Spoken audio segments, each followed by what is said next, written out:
Peak Wealth Management proudly presents Finding True Wealth with certified financial planner Nick Hopwood and accredited investment fiduciary Jim Pilat.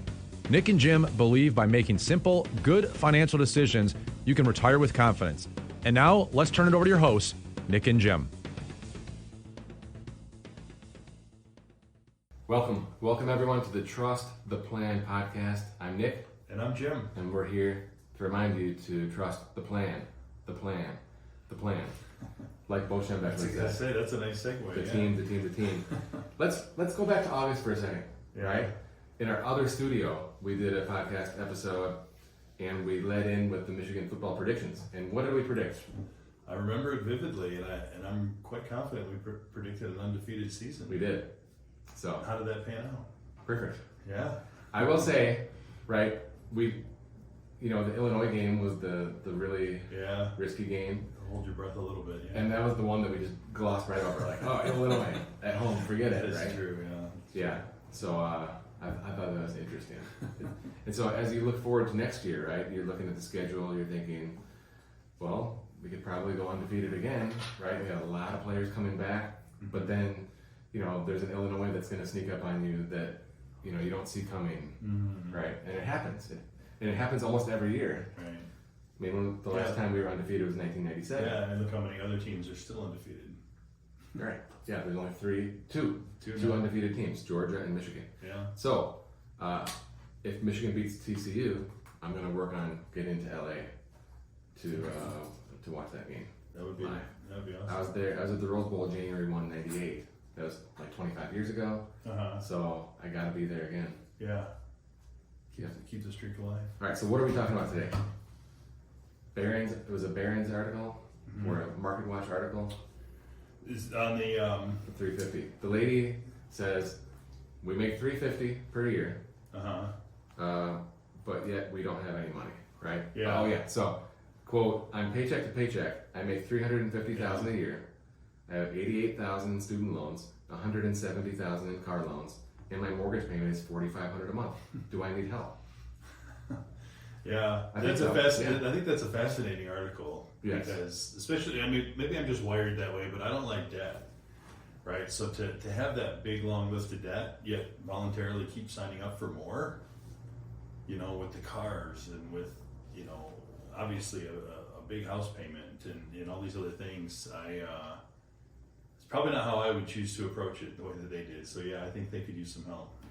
And so I have to point this out, right? In the question, she says, I have 2 auto loans totaling $170,000. I said $140 a second ago, I was wrong. Totaling $170,000 for 2 electric vehicles at 5% interest. What jumps out at you there?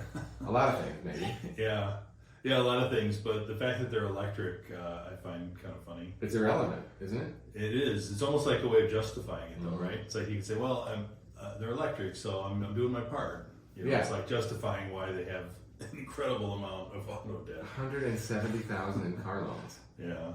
It's mind-boggling. Yeah. I look at that, right, the amount, 170 is ridiculous. The 5%, that's the going rate now. But she has to mention 2 electric cars. And that, to me, is ego. Yeah. Okay? I say this knowing full well that I have an electric car. Okay? But when I pose the question, I don't say, my electric car loan is, right?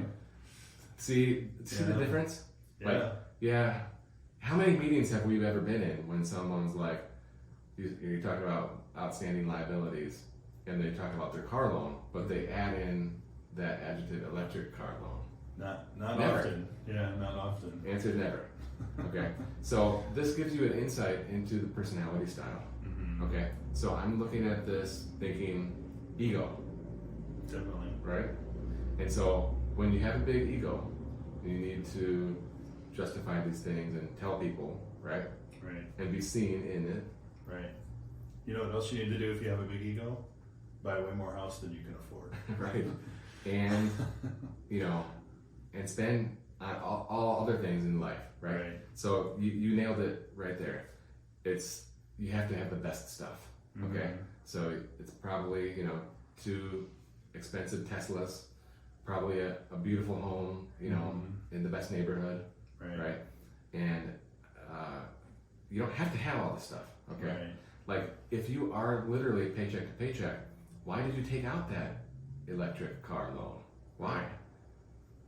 Yeah, I mean, with the student loan debt and all the other things, that's how I would approach it. Is I would look to secure the necessities first, rather than get into the luxuries right out of the gate. Yeah, because how much is it? Let's say each car loan is like $85,000. Well, that's like over $1,000 a month on a car loan. Mm-hmm. So why don't you just keep driving the old car for a couple more years? Right.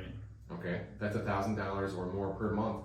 So you're not living paycheck to paycheck. Hello. Mm-hmm. Okay. There's one more thing that I noticed in this article, which makes me think that they're true morons. Okay. Which makes me think, how do they make $350, right? Yeah. Okay, but a lot of people never get schooled in personal finance, so I'll cut them some slack. Mm-hmm. They're considering taking out a $200,000 home equity line at 9%. First of all, who pays 9% on a home equity line? Okay, Yeah. like I think mine's up to 6 now, which I'm not happy about. Right. But that's the going rate. And the other thing is that this article probably came out before the last couple rate hikes too. Maybe. So it's Maybe. So they're considering a $200,000 home equity line of credit at 9%.